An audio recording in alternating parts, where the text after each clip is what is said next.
Hi friends, நம்ம இன்றைக்கி கோவக்காய் ரெசிபி தான் பார்க்க போகிறோம். அந்த ரெசிபி பார்க்குறதுக்கு முன்னாடி நம்ம சேனலை சப்ஸ்கிரைப் பண்ணாதவங்க பண்ணிக்கோங்க.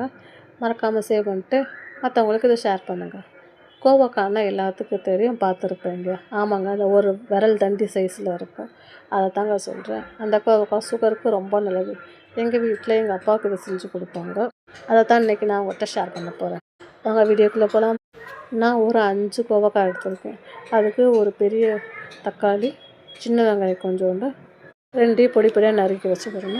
ஒரு நெல்லிக்காய் சைஸில் புளியை கரைச்சி வச்சுக்கோங்க. எப்பயும் போல் அடுப்பில் எண்ணெய் ஊற்றி கடுகு கருவேப்பிலை போட்டு தாளிச்சிட்டு இந்த தக்காளி வெங்காயத்தையும் போட்டு நல்லா வதக்கிவிட்டோம். வதக்கினதுக்கப்புறம் நம்ம ரவுண்டாக நறுக்கி வச்சுருந்த கோவக்காயை அதில் போட்டுட்டு கொஞ்சோண்டு புளியை கரைச்சி வச்சுருந்தா அதையும் ஊற்றிட்டு நாங்கள் ரெடிமேடாக வீட்டில் அரைச்சி வச்சுருந்த மிளகாப்பொடி அது ஒரு ஸ்பூனு, தனி மிளகாப்பொடி ஒரு ஸ்பூனு, மல்லிப்பொடி ஒரு ஸ்பூனு, உப்பு தேவையான அளவு இதெல்லாம் போட்டு நல்லா கிண்டிக்கிடணும். அரை டம்ளர் கொஞ்சோண்டு தண்ணி ஊற்றி நல்லா வதக்கிடணும். இதை நம்ம அந்த வதங்குறதுலேயே கோவக்காய் வெந்துடும். அதனால் தனியாக வேக வைக்க தேவை கிடையாது.